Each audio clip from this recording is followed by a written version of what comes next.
All right, welcome back to Giving Tuesday live at the Boyce Thompson Institute, or as we like to call it, BTI. We are now going to just take a few minutes to offer a little bit of a retrospective here of BTI and who we are, how we got here. For those both locally and globally, you might not know as much as we want you to know about the Boyce Thompson Institute.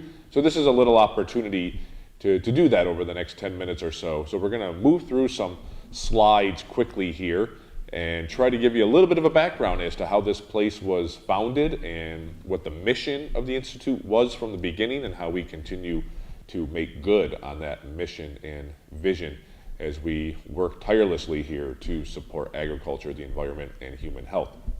So the story starts way back in 1869 with the birth of William Boyce Thompson in Butte, Montana. As you can see, the breweries of Butte, Montana in 1869, not quite as polished as some of the breweries you may frequent in today's time. But this just kind of shows that the humble beginnings of the founder of the Institute, William Boyce Thompson, and we'll tell the story of how he kind of worked his way up from modest beginnings to becoming a very successful mining magnate. You don't want to be a successful magnet. There's not much of a career in that, kids. So moving on to the 1870s and 1880s, William Boyce Thompson begins attending public schools in Butte. He would eventually move on to the quite well-known Phillips Exeter Academy in New Hampshire, and from there he would go on to the Columbia School of Mining in New York City, and he was actually the first member of his family to go to college. So you may have heard some of our marketing materials or talk of our fundraising campaign right now where certain goals unlock scholarships for first-generation students here in the greater Ithaca area. And we do that because not only is it a great thing to support, but also the founder of the Institute was himself a first-generation college student. So we think it's really important to help young people that are pursuing degrees and careers in STEM fields to get the support they need to have that opportunity, much like William Boyce Thompson did. In the 1890s, he will then join forces with his father in the mining and lumber ventures in Montana. But then soon after, he would leave Montana and go back to New York City, where he would become a mining promoter and stockbroker. So here, William Boyce Thompson shifts from the family business in Montana to kind of going out on his own to pursue a business career in New York City, as that's where the things were happening, as they say. 1890s to 1910s is when he really starts to become successful and make a considerable wealth for himself. He founds several companies relating to copper mining. He founds the Newmont Mining Corporation, which is still in existence and is the largest gold producer in America. By 1915, he retires from the New York Stock Exchange and then becomes a little bit more actively involved in American politics. Right around that time, 1970 to 1922, is when the Civil War in Russia erupts, as the revolutionaries oust Tsar Nicholas II, and several political groups fight for control in Russia. And this leads to massive bloodshed, political and social unrest. So the United States sends a convoy of sorts over to Russia, and William Boyce Thompson is included in that. He becomes a colonel in the Red Cross and goes on a relief mission to Russia, and he gives $1 million of his own money to the relief effort in hopes of bringing democracy to Russia. And as he's there, he really has kind of an awakening. He sees firsthand how agricultural failure can lead to political and social unrest in other countries.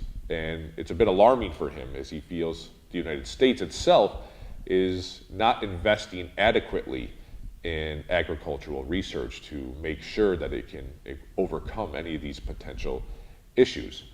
So he returns to America believing that, world stability depends on access to an adequate food supply. And that's essentially where he comes up with the notion that, it's time to perhaps create an institute that will do this. And in 1924, he realizes that vision. At first, he tries to work within the confines of the government to kind of get the support to where he thinks it should be. But eventually, it disappoints him to the point where he takes it into his own hands. And in 1924, he gives $10 million of his own money. I can't give you the comparison to today's money, adjusting for inflation, off the top of my head, but it's considerable, as you can imagine, $10 million in 1924. Considering Cornell University in 1865 was started with $500,000, so just a little bit while later, $10 million gets BTI going.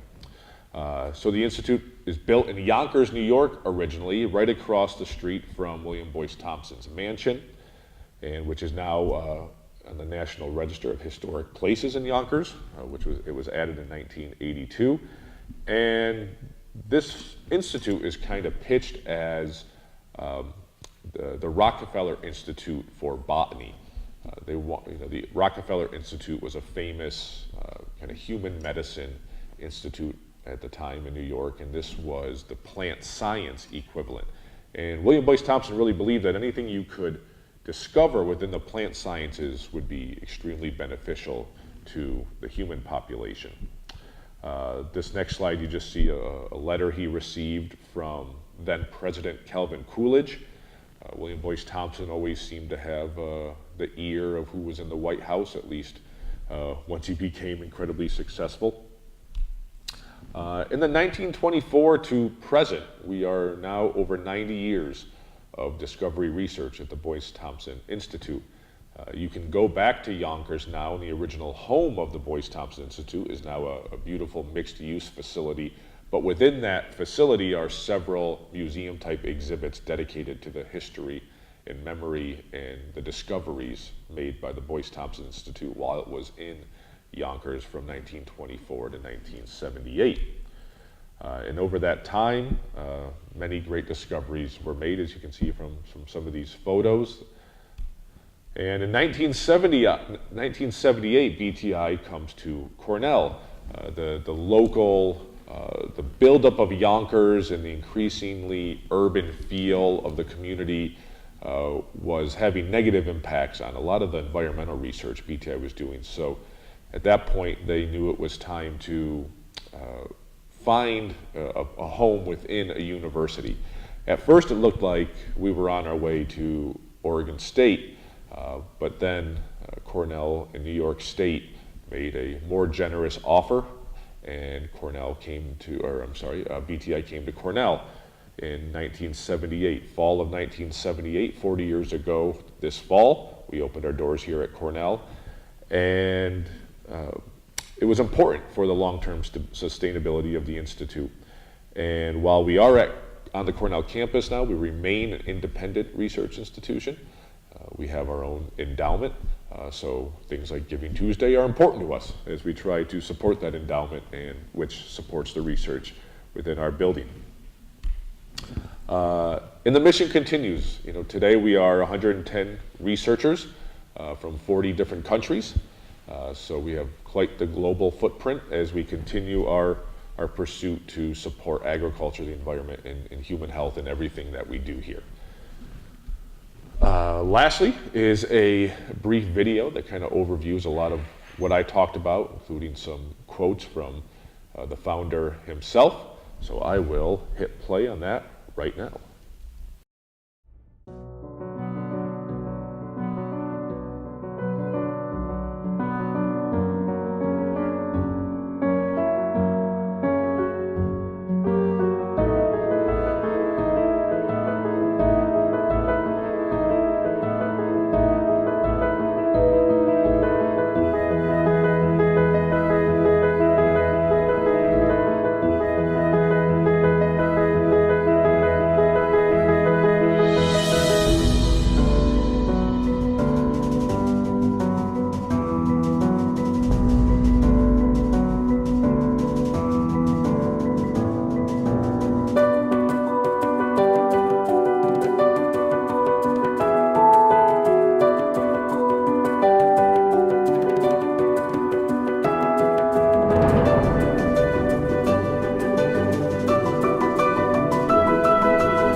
And with that, we will be back in just about 2 minutes with our next guest, who is doing some really exciting stuff here at BTI. His name is Murli Manohar, and he's going to talk to you all about a startup company he's working on, as well as the research he does at 2 different labs here at BTI.